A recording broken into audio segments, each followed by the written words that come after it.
السلام علیکم ورحمۃ اللہ وبرکاتہ۔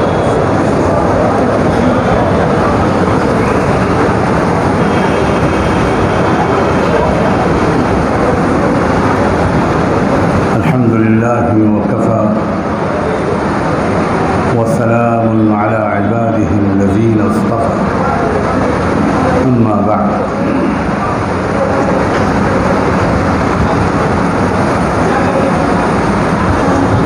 قابل احترام بزرگوں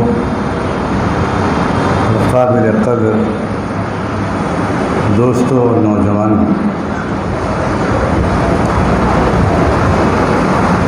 بہت ہی آسان زبان میں صرف ایک بات آپ سے اور آپ سے پہلے اپنے آپ سے، خود اپنی ذات سے کہنا چاہتا ہوں۔ اللہ تعالیٰ صحیح نیت کے ساتھ مختصر سے وقت میں کہنے کی توفیق عطا فرمائے اور ہمارے دلوں پر اس کا اثر ہو جائے۔ ایک سوال اٹھانا چاہتا ہوں اور اس طرح سننے کی کوشش کیجیے گا کہ جیسے آپ میں سے ہر ایک سے میں الگ الگ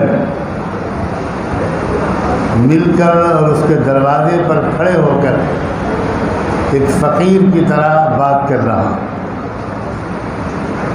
یہ مت سوچیے گا کہ یہ مجمع سے کہی جا رہی ہے بات، اس طرح سنیے گا کہ جیسے اکیلے آپ سے کہی جا رہی۔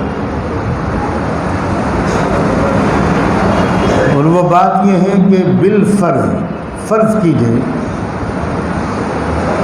اگر آج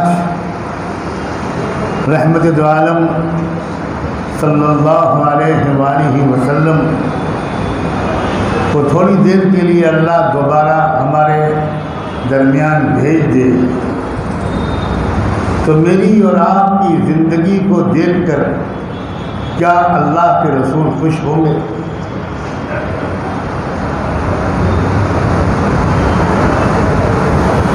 اللہ کے لیے اس کو سوچیے۔ اللہ کے رسول اگر یہ دیکھیں گے کہ میری امت کے 90% سے زیادہ لوگ تو روزانہ قرآن پڑھتے ہی نہیں، ان کے دل پر کیا گزرے گی؟ وہ دیکھیں گے کہ 99% لوگ قرآن کو نہیں سمجھتے، اور قرآن نہ سمجھ پانے کو کوئی گناہ، کوئی جرم اور کوئی کمی بھی نہیں سمجھتے۔ وہ بہت مطمئن ہیں کہ ہم دیندار ہیں۔ کیا گزرے گی اللہ کے رسول کو یہ دیکھ کر کہ اللہ کے جس کلام کو میں نے اتنا بوجھ اٹھا کر، اتنی تکلیفیں برداشت کر کے ان تک پہنچایا تھا، یہ اس قرآن کو نہ پڑھتے ہیں نہ سمجھنے کی کوشش کرتے۔ یہ دنیا بھر کی زبانیں پڑھتے ہیں لیکن قرآن کی زبان کو پڑھنے کی کوئی ضرورت ہی نہیں سمجھتے۔ کیا گزرے گی اللہ کے رسول؟ اتنی تکلیف اٹھا کر اللہ کے رسول ایک ایک وحی قبول کرتے تھے اور یاد رکھتے تھے اور پہنچاتے تھے،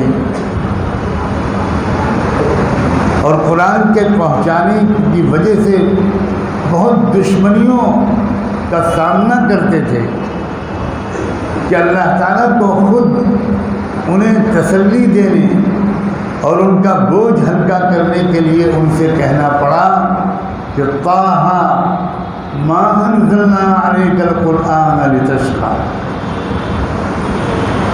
میرے پیارے، قرآن ہم نے تم پر اس لیے نہیں اتارا کہ تم کو مصیبت میں ڈالے۔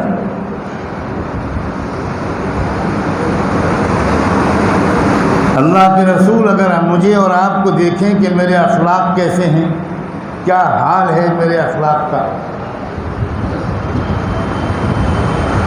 ہمیں اور آپ کو دیکھیں کہ اپنے ماں باپ کے ساتھ ہمارا برتاؤ کیا ہے،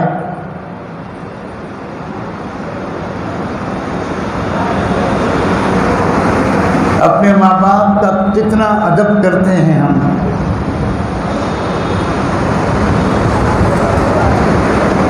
اپنے بچوں کے ساتھ ہمارا برتاؤ کیا ہے، ہم اپنے بچوں کی ماحول کی گندگیوں سے حفاظت کے لیے کیا کرتے ہیں، ہم نے اپنے بچوں اور بچوں کی تربیت کے لیے کیا کر رہے ہیں ہم۔ مجھے نہیں معلوم کہ آپ میری بات سمجھ پا رہے ہیں کہ نہیں۔ کیا آپ یہ سمجھتے ہیں کہ اللہ کے رسول کی نظر ہماری زندگی کے ان پہلوؤں پر پڑے گی تو خوش ہوں گے؟ کیوں بھائی، کیا خیال ہے؟ اگر وہ دیکھیں کہ ہم لوگ اپنا وقت کیسے استعمال کرتے ہیں، کتنا وقت برباد کرتے ہیں، تو حضور پر کیا گزرے گی؟ حضور نے ایسی تربیت کی تھی کہ 30-35 سال میں پوری دنیا کو بدل دیا، اور ہم اپنے وقت کو اس قدر ضائع کرتے ہیں کہ ہم 70 سال کی عمر میں اپنے کو نہیں بدل پاتے۔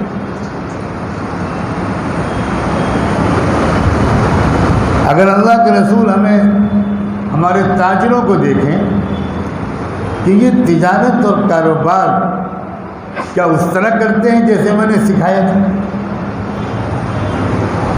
یا بہانے تراشتے ہیں، یہ سودی قرضے لیتے ہیں، یہ دھوکہ دیتے ہیں، جھوٹ بولتے ہیں، کیا گزرے گی حضور پر؟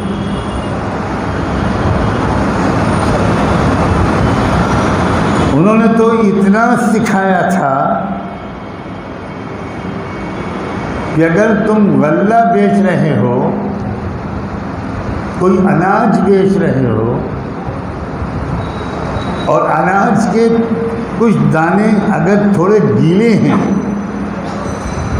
تو ان کو الگ رکھو، اور بالکل سوکھا اناج الگ رکھو، اور جب کوئی گاہک آئے تو اس کو بتاؤ یہ اناج اتنے کا، یہ اناج اتنے کا۔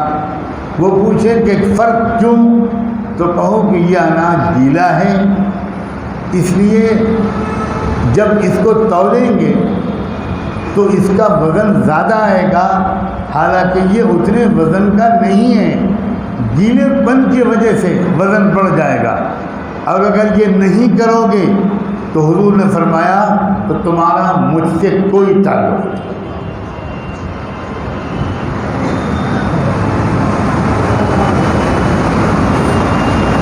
اتنی احتیاط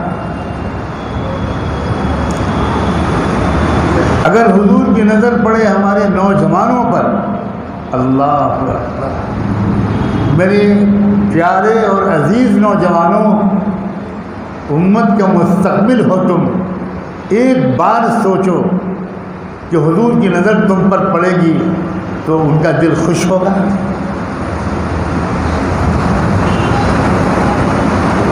کیا تم اتنے پاک دامن ہو؟ تمہاری نگاہیں پاک ہیں؟ تمہارا دل پاک ہے؟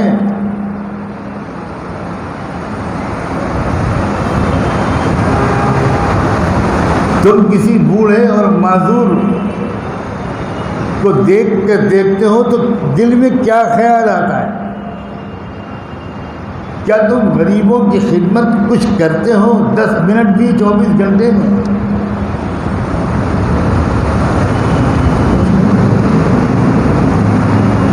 کیا گزرے گی اللہ کے رسول پر؟ بس یہ سوچ لو میں اس امید پر یہ بات آج آپ سے کہہ رہا ہوں کہ میرا گمان یہ ہے، اور اللہ کرے وہ بالکل صحیح ہو، کہ سب کمیوں کے باوجود ابھی ہمارے دلوں میں اللہ کے رسول کی کچھ محبت باقی ہے۔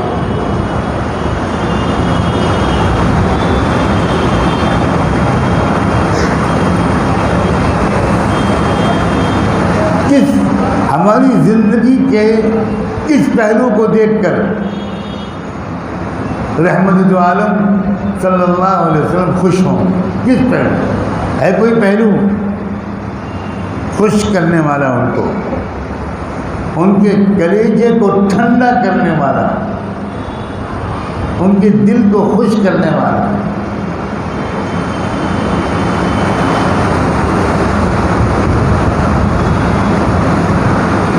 جو تھوڑا سا رشتہ محبت کا ابھی باقی ہے، اسی وجہ سے تو میں یہ بات آپ سے کہہ رہا ہوں۔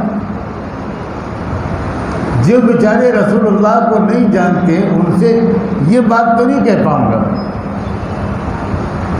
انہیں کیا پرواہ، اللہ کے رسول دیکھ کر خوش ہوں یا ناخوش ہوں، انہیں اللہ کے رسول کا مقام نہیں معلوم۔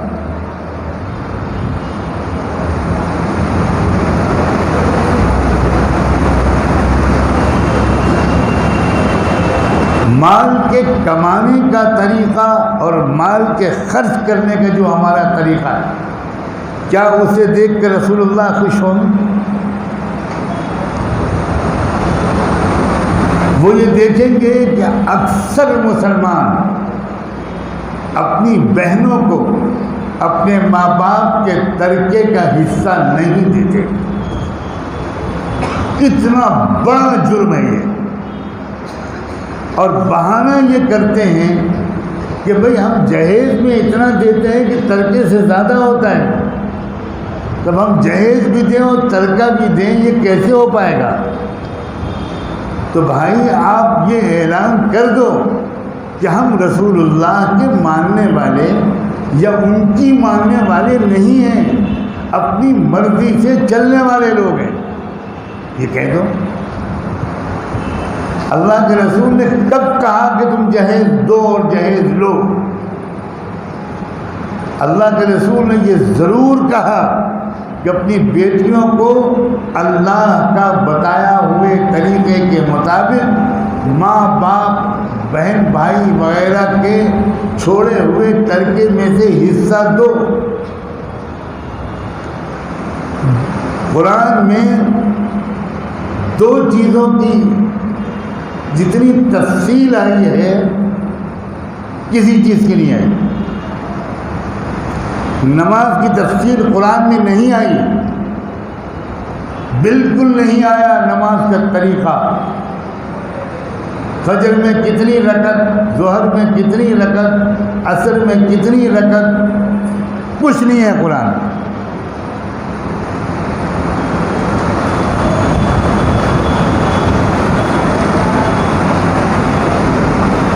حج کا طریقہ قرآن میں نہیں آیا، زکوٰۃ کی تفصیلی طریقہ قرآن میں نہیں آیا،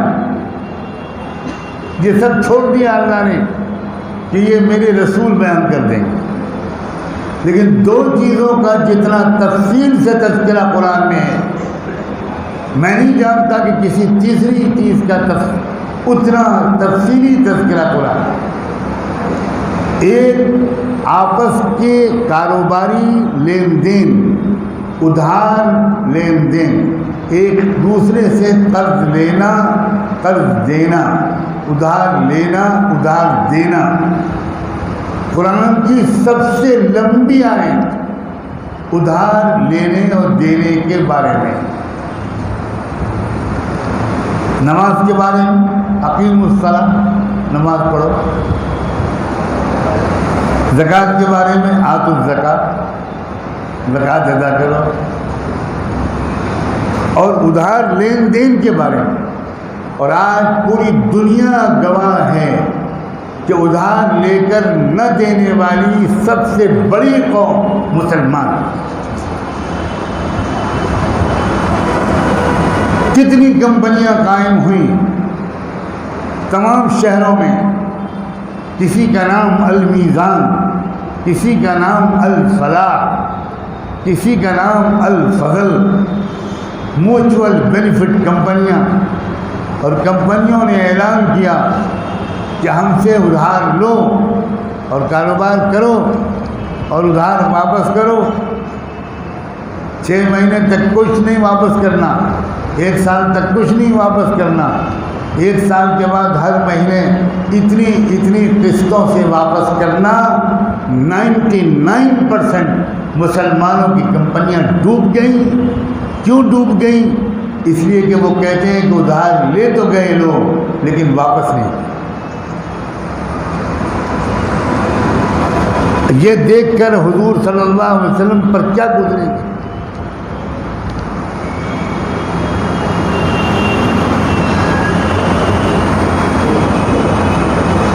دوسرے تفصیلی احکام قرآن میں جو ہیں ادھار لین دین کے علاوہ وہ ترکے کے بارے میں ہیں.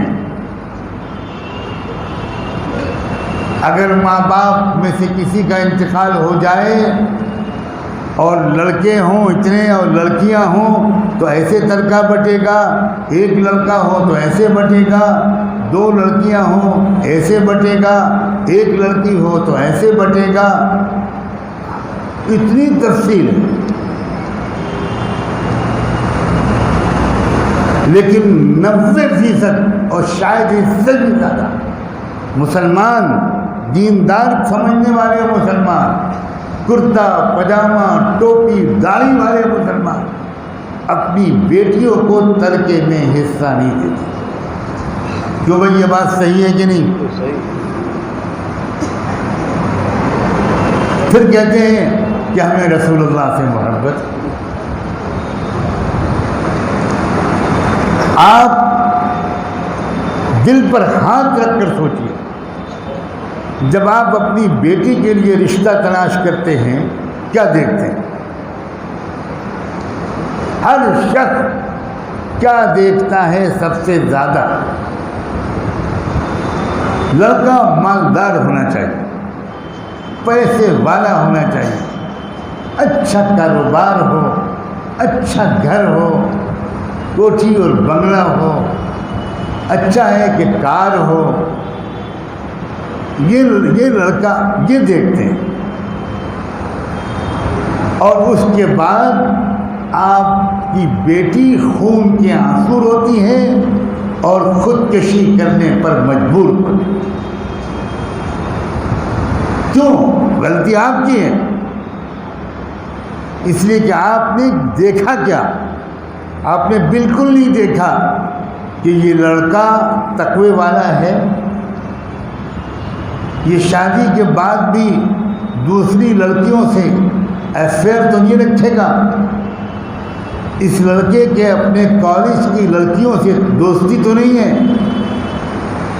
یہ لڑکا اپنے موبائل پر گندی فلمیں تو نہیں دیکھتا. کچھ نہیں دیکھا.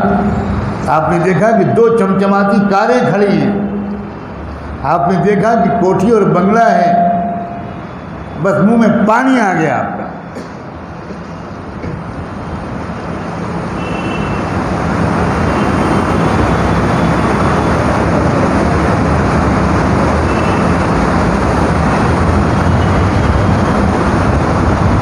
آپ جب اپنے بیٹے کا رشتہ کرنا چاہتے ہیں کیا دیکھتے ہیں؟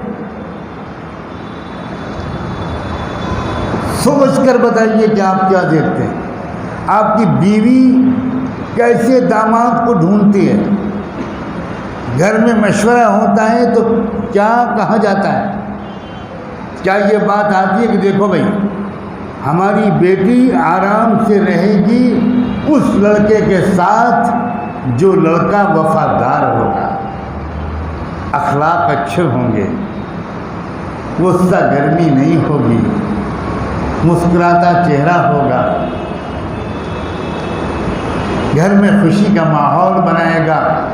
اگر اس کے پاس ٹوٹا پھوٹا مکان ہے، کرائے کا مکان میں رہتا ہے، میں تو کہتا ہوں جھوپڑی میں رہتا ہے، لیکن سمجھدار ماں باپ جب یہ دیکھیں گے کہ لڑکا مسجد میں صف اول میں رہتا ہے اور لڑکا اپنے ماں باپ کو خوش رکھتا ہے،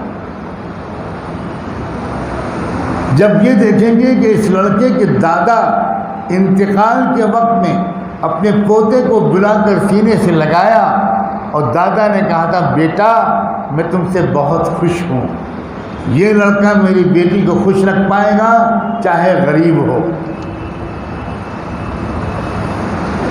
اور یہ تو اللہ نے قرآن میں وعدہ کیا ہے کہ اگر تم صحیح طور پر نکاح کرو گے تو نکاح کے وقت کی غربت نکاح صحیح کرنے کی برکت سے اللہ نے وعدہ کیا ہے کہ میں دور کر دوں. کہاں یقین ہے اللہ کے وعدوں کا؟ قرآن میں وعدہ ہے یغنیکم اللہ من فضلہ، اگر تم غریب ہو آج مگر تم میرے رسول کی بتائے ہوئے راستے پر چلتے ہو تو غربت کی وجہ سے نکاح میں دیر مت کرنا، تم کو میں وعدہ کرتا ہوں کہ تمہاری غربت دور کر دوں.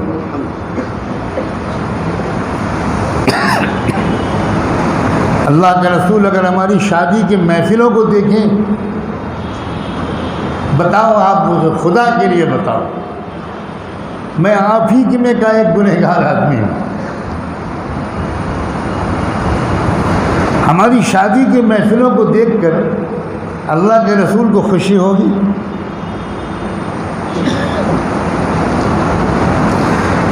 اللہ کے رسول نہیں سوچیں گے یہ جتنے پیسے آج انہوں نے اپنی بیٹی کی شادی میں اڑائے ہیں، اگر یہ ان پیسوں سے میری امت کی 10 غریب لڑکیوں کی شادیاں کر دیتے تو قیامت کے دن میں ان کو اللہ کے سامنے کھڑا کرتا کہ اللہ ان کو معاف کر دے، ان کو جنت دے دے. انہوں نے میرے غریب امتیوں کا خیال رکھا تھا، اور جو میرے امتی کا خیال رکھے گا اللہ میں اس کو جہنم میں نہیں جانے دوں. کہاں کسی کو یاد نہیں؟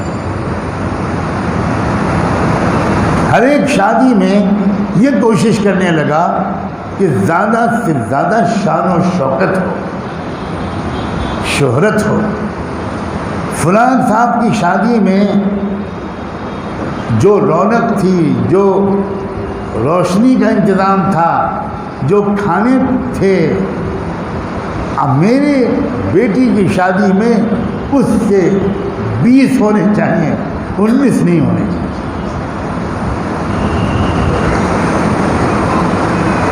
اور جب آپ بیٹے کی شادی کرتے ہیں تو آپ کا دل چاہتا ہے کہ میرے گھر جہیز سے بھر جائے.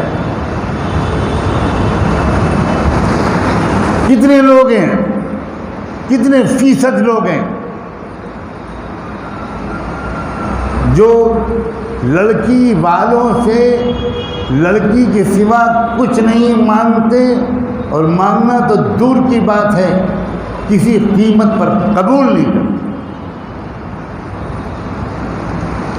نوجوانوں، تمہاری بیماریاں ابھی پرانی نہیں ہوئی، اور میں تو کہتا ہوں ہماری عمر زیادہ تو ہمارے گناہ زیادہ. نوجوانوں، تمہاری عمر کم تو ابھی تمہارے گناہ کم. تم یہ کیوں نہیں طے کرتے کہ میں کسی قیمت پر لڑکی والوں سے ایک گلاس قبول نہیں کروں گا؟ تمہاری غیرت، تمہاری مردانگی معاف کرنا کہاں مر جاتے. اگر تم اتنے غریب ہو کہ تمہارے گھر میں کھانے کے لیے برتن نہیں ہیں، چائے کی کپ نہیں ہے، لیٹنے آرام کرنے کے لیے بستر نہیں ہے، موسم کی گرمی سے بچنے کے لیے پنکھے نہیں ہیں، تو بیٹا میرے عزیز نوجوان، تقوی کے ساتھ 2-1 سال خوب کما کر 24 گھنٹے میں 18 گھنٹے کام کر کے اپنی کمائی سے گھر میں ضروری چیزوں کو خود لاؤ. تمہیں اس میں ذلت کیوں محسوس نہیں ہوتی؟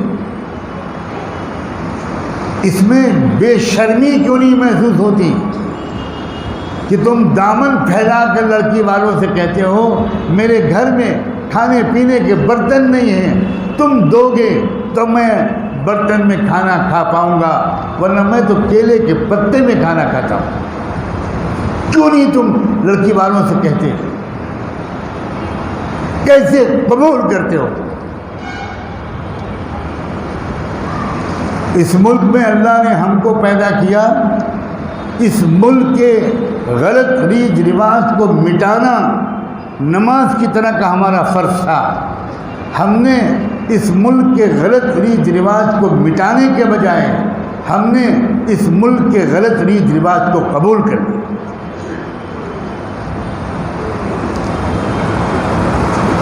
2004 میں میری ایک بیٹی کی شادی ہوئی.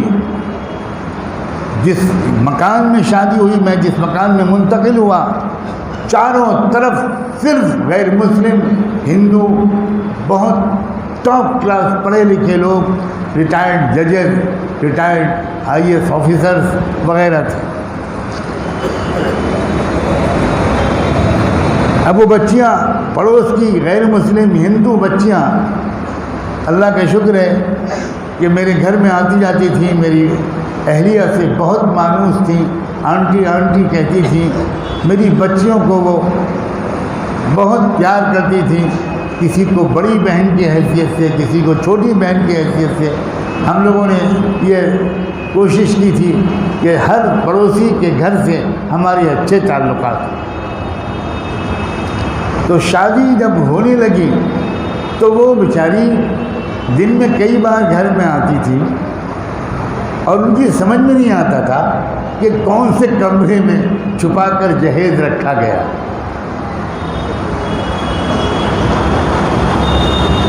کبھی ادھر جھانکتی، کبھی ادھر جھانکتی. باہر کسی گاڑی کی آواز آتی تو دوڑ کے جاتی، وہ پردہ تو کرتی نہیں تھی کہ شاید ٹرک آیا ہے جہیز کے سامان لے کر. اور نکاح ہوا، بچی رخصت ہوئی اور کچھ بھی نہیں. تو جب میری بیٹی رخصت ہو گئی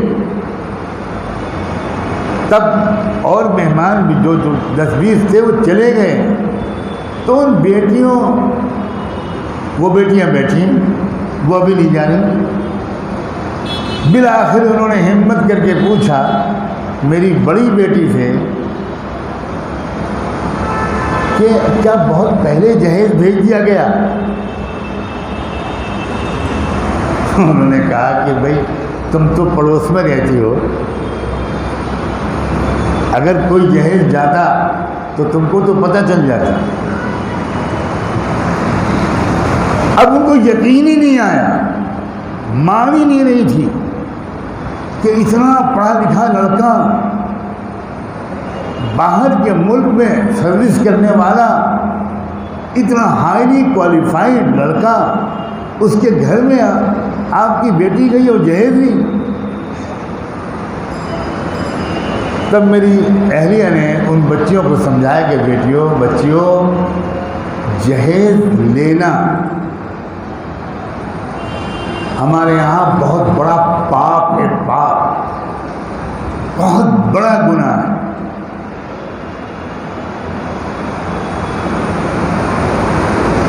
بیٹی ہی ہم کو کوئی دے رہا ہے یا ہم کسی کو بیٹی دے رہے ہیں، اس سے بڑھ کر کیا ہو سکتا ہے؟ اس لیے کہ ایک گھر میں جہاں بچی پیدائش کے وقت سے لے کر جوانی تک پلی، اس کے آنگن میں کھیلتی تھی، اس کی فلکاریاں، اس کے نغمے گونجتے تھے. اب وہ یہ گھر چھوڑ کر کہیں اور جا کر بسے گی اتنا بڑا خطرہ مول لے رہی ہے وہ. پتہ نہیں اس گھر میں کیا ہوگا، کیا برتاؤ ہوگا، ساس کیسی ہوگی، نندیں کیسی ہوں گی، میرا ہونے والا شوہر کیسا ہوگا. یہی اس کو ہلاک کر دیتی ہے بات. یہ تو اللہ نے لڑکیوں کو وہ کلیجہ اور ہمت دی ہے جس کے سہارے وہ جھیل لیتی ہیں اور ایڈجسٹ کر لیتی ہیں نئے ماحول میں. اس لیے جہیز کا کوئی سوال ہی نہیں پیدا ہوتا. یہ سنانا آپ کو یہ چاہتا ہوں، 3 لڑکیاں تھیں اور تینوں نے آنکھوں سے آنسوؤں کے ساتھ کہا کاش ہم مسلمان گھر میں پیدا ہو. اسلام کے پھیلنے میں اے لوگوں RSS رکاوٹ بعد میں ہے، پہلے ہم اور تم رکاوٹ.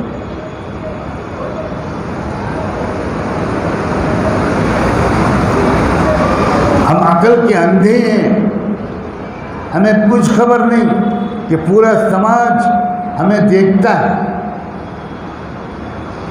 ہر وقت واچ کرتا ہے. CCTV کے کیمروں کی طرح ہماری تصویریں لیتا ہے. ہم سڑک پر کیسے چلتے ہیں، ہمارے لڑکے کیا لڑکیوں کو دیکھتے ہیں، کیا فلرٹ کرتے ہیں، کیا موبائل پر اور انٹرنیٹ پر چیٹنگ کرتے ہیں، کیا دکھائیں گے ہم اللہ کے رسول کو. اور ایک بات میں ڈرتے ڈرتے کہنا ضروری سمجھتا ہوں، اگر اللہ کے رسول اس دنیا میں ہم کو دیکھ کر خوش نہ ہوئے تو کیا قیامت کے میدان میں روز محشر ہم کو دیکھ کر خوش ہوں گے؟ اور جس سے اللہ کے رسول ناراض ہوں گے اللہ اس سے کبھی راضی نہیں ہوگا، کبھی راضی نہیں. اللہ تعالیٰ کہہ دے گا میرے محبوب کا دل دکھانے والے مشرکین بہت کافی تھے، کافر بہت کافی تھے، یہود و نصارہ بہت کافی تھے، ابو جہل اور امیہ ابن خلف بہت کافی تھا. میرے رسول کو پیٹ پر پتھر باندھنے پڑتے تھے، میرے رسول کے گھر میں چولہے نہیں جلتے تھے، میرے رسول کے صحابہ اور اہل بیت کو تپتی ہوئی ریت پر گھسیٹا جاتا تھا. تمہارے خاطر میرے محبوب نے یہ سب جھیلا، اب تم بھی ان کو تکلیف پہنچاؤ گے تو میں تمہیں معاف کر دوں گا. کوئی 5 وقت کی نماز بھی پڑھے اور کوئی تہجد بھی پڑھے، مگر آپ کے بچے کا دل دکھائے، آپ کے بیٹے کو کبھی تھپڑ مار دے، کبھی آپ کے بیٹے کو گالی دے دے، کبھی آپ کے بیٹے پر تھوک دے، کیا آپ اس کی تہجد کی وجہ سے اسے پسند کریں گے؟ ایک باپ کو جو محبت اپنے بیٹے سے ہوتی ہے، قسم بخدا اللہ کے رسول کو اس سے لاکھوں گنا زیادہ محبت ایک ایک امتی سے ہوتی ہے. حضور معاف نہیں کریں گے، اور حضور معاف نہیں کریں گے تو اللہ کیا معاف کر دے؟ آج میں اپنے آپ کو اور آپ کو رسول اللہ کا واسطہ دے رہا ہوں. خدا کے لیے آپ کیوں نہیں سوچتے آج نہیں تو کل ان کا سامنا کرنا پڑے گا.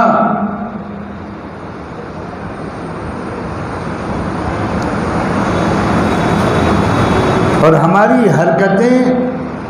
حرکتوں کی اطلاع ان کو دی جاتی ہے.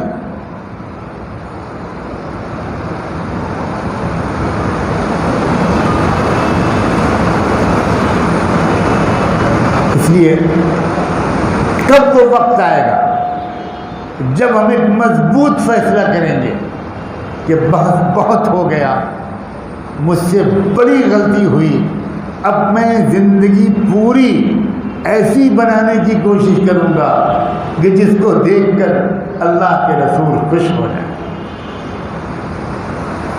ایک مسکراہٹ ان کی ہمیں مغفرت دلا دے. ایک صحابی تھے جو اللہ کے رسول سے ہنسی مذاق کرتے تھے، عجیب عجیب طریقے کے مذاق کرتے تھے، وہ تو میں اب بیان نہیں کر پاؤں گا۔ دوسرے بعض صحابہ جو ذرا سنجیدہ تھے اور سب سنجیدہ تھے، وہ ٹوکتے تھے کہ بھئی تم کیسے گستاخ اور بے ادب آدمی ہو، ہم لوگ دیکھتے ہیں کہ تم روزانہ حضور کے سامنے کوئی چٹکلا چھوڑتے ہو، کوئی ہنسی مذاق کی بات حضور سے کرنے کی ہمت ہم میں سے کوئی کرتا ہے؟ وہ نوجوان صحابی رونے لگے، تو ان بزرگ نے صحابی نے کہا نہیں بیٹا میں تم کو ڈانٹ نہیں رہا، لیکن مجھے ڈر لگ رہا ہے کہ اللہ کے رسول کو یہ کہیں تکلیف نہ پہنچ جائے کہ وہ تو غمگین بیٹھے رہتے ہیں امت کے حالات کی وجہ سے، کفر کی طاقت کی وجہ سے، غریبوں کی غربت کی وجہ سے، بھوکوں کی بھوک کی وجہ سے، اور تم ہنسی مذاق کرتے ہو۔ تو اس نوجوان نے کہا کہ چچا آپ بات ٹھیک کہہ رہے ہیں، اصل بات یہ ہے کہ میرے پاس اس درجے کی نیکیاں نہیں ہیں جو آپ کے پاس ہیں، لیکن میں نے یہ سنا ہے کہ جو اللہ کے محبوب کو خوش کر دے اور ایک بار ان کے ہونٹوں پر کسی کی وجہ سے مسکراہٹ آ جائے تو اللہ کہتے ہیں میرے غم زدہ محبوب کو تم نے خوش کیا ہے، اب میں تم کو جنت میں بھیج کر خوش کر کے رہوں۔ میں تو اس لیے ہنسی مذاق کرتا ہوں کہ حضور کے غم کو ہلکا کروں، کچھ تو مسکراہٹ ان کے غمگین چہرے پر آئے۔ حضور کے بارے میں سیرت کی کتابوں میں لکھا ہے طویل الصمت دائم الفکر، خاموش رہتے تھے، گھنٹوں خاموش، سوچ میں ڈوبے رہتے تھے۔ بس اللہ کرے کہ آج جمعے کا دن ہے، یہ توبہ کی قبولیت کا دن ہے، یہ زندگی کو بدل دینے کے فیصلے کی بہترین گھڑی ہے۔ نہیں معلوم پھر یہ کیفیت ہمارے دلوں میں آئے کہ نہ آئے۔ کون ہے جو آج اس بات کا عہد کرے کہ اللہ کے رسول کو غمگین اور ناخوش کرنے والا اب کوئی کام میں نہیں کرے؟ ماں باپ کے ساتھ وہ سلوک جس سے اللہ کے رسول خوش، بیوی کے ساتھ وہ پیار و محبت جس سے اللہ کے رسول خوش، غریبوں کی وہ خدمت، پڑوسیوں کے ساتھ وہ اچھا سلوک، وقت کا صحیح استعمال، مال کا صحیح خرچ، زندگی میں سادگی، بلند عزائم، اونچے مقاصد کے لیے کچھ تمنائیں، کچھ کام کرنا، آپس کی لڑائی جھگڑا ختم، نہ مسلک کی بنیاد پر، نہ جماعت کی بنیاد پر، نہ برادری کی بنیاد پر، کسی وجہ پر کوئی جھگڑا نہیں، کسی سے کچھ ہو گیا ہو تو ہم معافی مانگ لیں گے، اس لیے کہ اللہ کے رسول کو خوشی ہوگی، اور اللہ کے رسول خوش ہوں گے تو یقیناً اللہ خوش ہوگا۔ اتنا پیار ہے اللہ کو اپنے محبوب سے کہ یہ ہو نہیں سکتا کہ جس سے اللہ کے رسول خوش ہوں اللہ اس سے ناراض ہو، اور اسی طرح یہ بھی نہیں ہو سکتا کہ جس سے اللہ کے رسول ناراض ہوں اس سے اللہ خوش ہو جائیں۔ آج بس اتنا سبق لے کر جاؤ اور چپ کے دل میں کہتے جاؤ اللہ کے رسول ہمیں معاف کر دیجیے، معاف کر دیجیے اللہ کے رسول، ہم نے آپ کا دل بہت دکھا دیا، اب نہیں دکھائیں گے، ہر چیز میں اپنے کو درست کریں گے، اور اپنے کو ٹھیک کرنے کے لیے اللہ والوں کے پاس جانا، اچھی کتابوں کا پڑھنا، اچھے بیانوں کا سننا، اچھی صحبتوں میں بیٹھنا، غلط ماحول سے اپنے کو بچانا، یہی علاج ہے، یہی طریقہ ہے۔ اللہ تعالیٰ ہر اچھی تدبیر کرنے کی ہم سب کو توفیق عطا فرمائے۔ وآخر دعوانا ان الحمد للہ رب العالمین۔ میں تو ڈر رہا تھا کہ کہیں 1 منٹ زیادہ ہو جائے گا تو مجھے ڈانٹ پڑے گی۔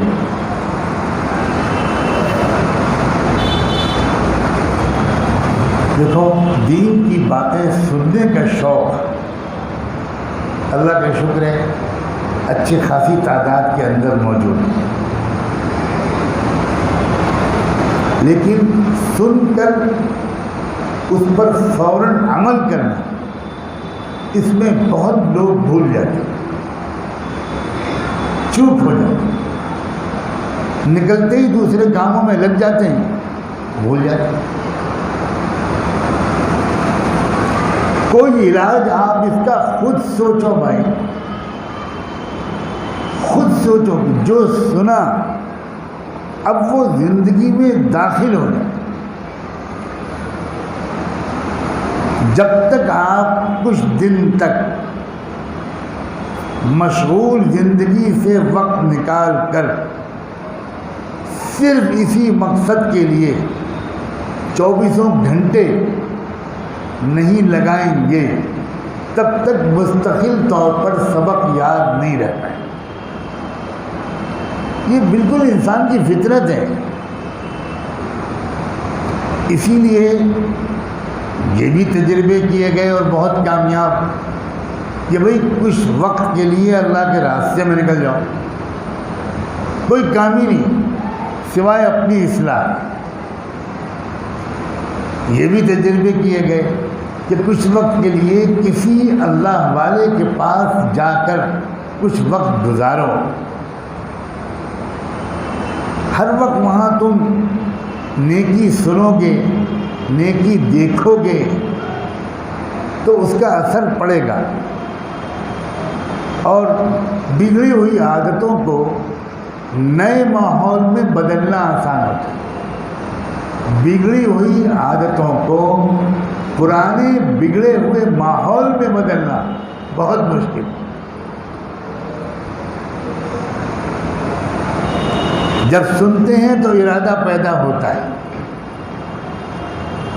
شاید ہی ایسا کوئی ہو جو سنتے وقت اس کے اوپر اثر نہ ہوتا، کچھ شرمندگی نہ آتی ہو، آئندہ کے لیے کچھ ارادہ نہ پیدا ہوتا، لیکن کیا وہ ارادہ باقی رہتا ہے؟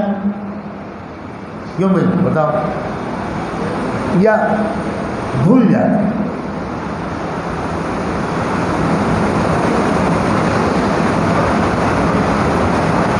وقتی ارادے سے پرانی بگڑی ہوئی عادتیں درست نہیں ہو پائیں۔ ان بگڑی ہوئی عادتوں کو درست کرنے کے لیے تھوڑے دن ذرا زیادہ توجہ اور یکسوئی کے ساتھ کوشش کرنی پڑے، پھر عادتیں ایسی بدلیں گی کہ انشاءاللہ دوبارہ وہ بگڑی ہوئی عادتیں واپس نہیں آئیں، اور کبھی کوئی غلطی ہو بھی جائے گی تو فوراً احساس ہو جائے۔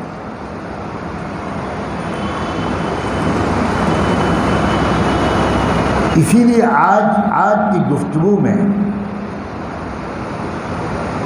میرے دل میں اللہ نے ڈالا ابھی چند منٹ پہلے کہ میں حضور پاک صلی اللہ علیہ وسلم کے واسطے سے بات کروں،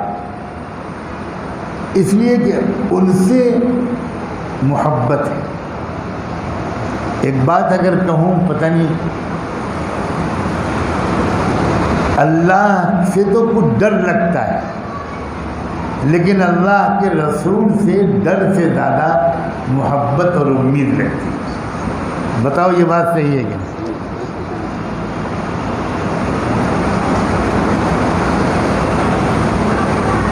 حالانکہ اللہ سے بھی صرف ڈرنا یہ صحیح نہیں ہے۔ اللہ پیارے ہیں، کریم ہیں، غفور الرحیم ہیں، رب ہیں۔ اللہ نے اپنے لیے کچھ نہیں بنایا، جو بنایا میرے اور آپ کے لیے بنایا۔ نہ سورج اللہ نے اپنے لیے بنایا، نہ چاند اللہ نے اپنے لیے بنایا، نہ ستارے، نہ زمین، نہ آسمان، نہ سمندر، نہ درخت، نہ جنگل، نہ پیڑ، نہ پرندے، نہ چرندے، یہاں تک کہ جنت بھی اللہ نے اپنے لیے نہیں بنائی، سب کچھ تھا۔ اب ایسے اللہ سے صرف ڈرنا چاہیے۔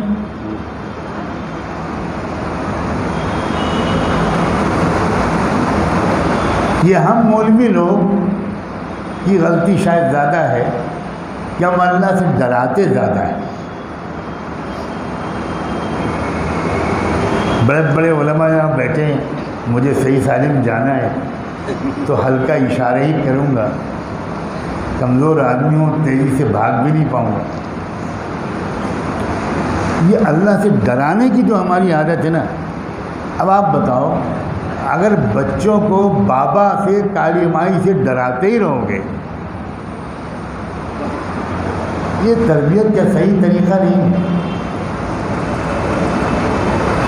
اور تقوی کا ترجمہ ڈرنا میری سمجھ میں آج تک نہیں آیا کہ عربی زبان کے لحاظ سے یہ کہاں تک صحیح ہے۔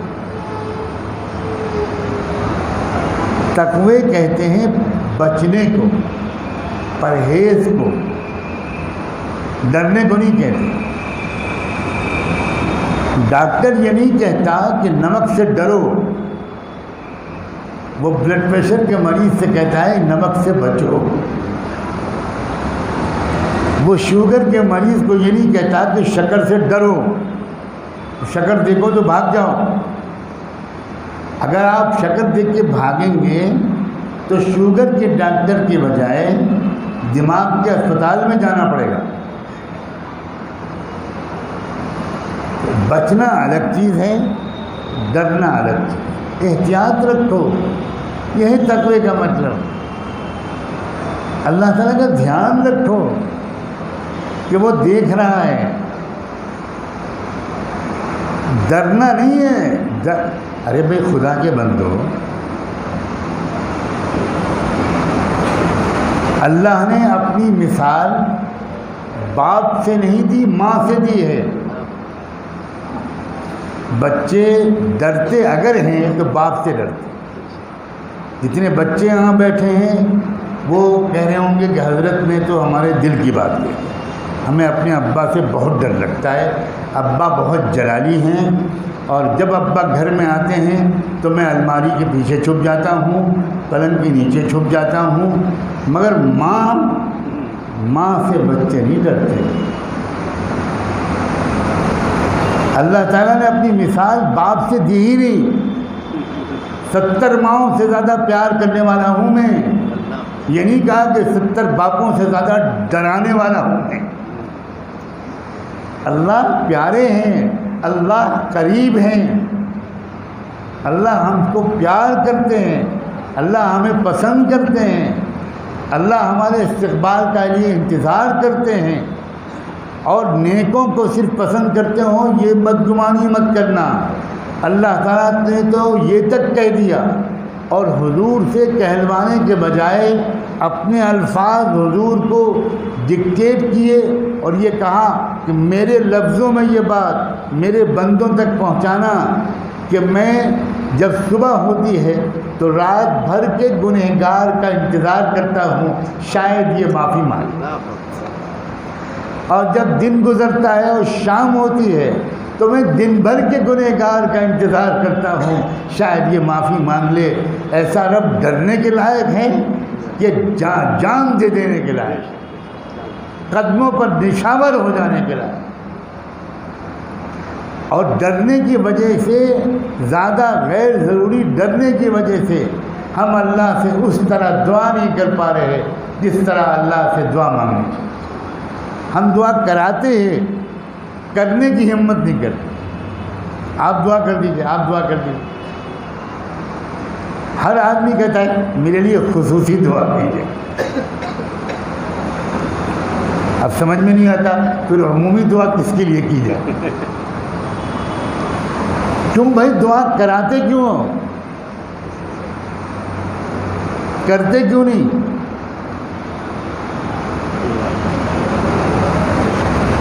صحابہ کرام اللہ کے رسول سے اس طرح ہر صبح شام ہر ملاقات میں دعا کے لیے نہیں کہتے تھے.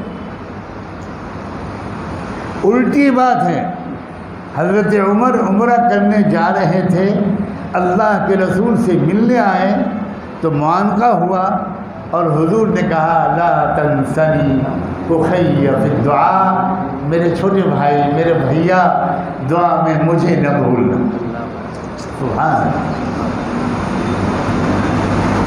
اللہ سے پیار کرو اور اللہ سے مانگو، چاہے جتنے گنہگار.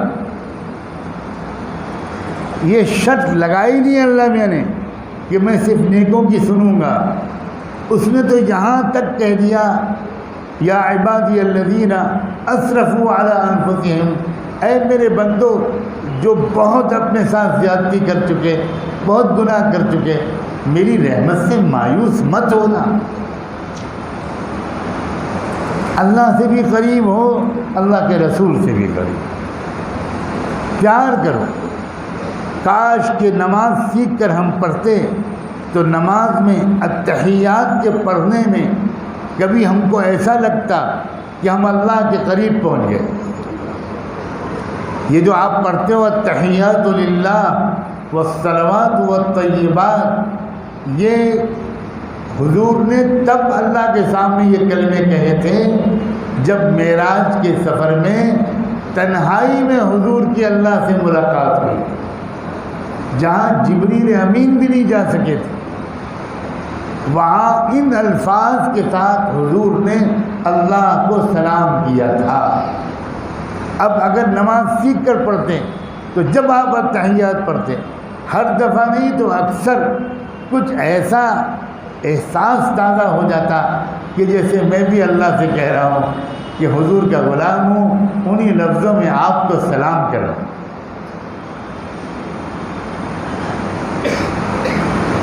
پھر جب آپ پڑھتے ہیں السلام علیک ایھا النبی ورحمۃ اللہ وبرکاتہ، تو آپ کو ایسا لگتا کہ آپ مدینے میں روض اطہر کی جالیوں کے سامنے سر جھکائے کھڑے حضور کو سلام کر رہے.